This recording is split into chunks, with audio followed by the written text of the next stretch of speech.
You ask Tiger to solve. This deals with linear equations with one unknown. The final result is c equals 78. Let's solve it step by step. Group all constants on the right side of the equation. Add 19 to both sides. Simplify the arithmetic.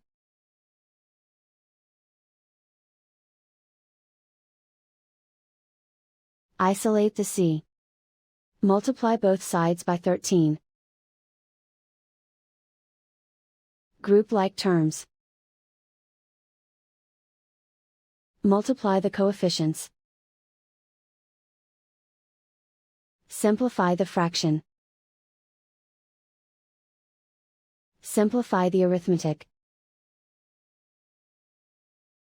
And so the final result is c equals 78.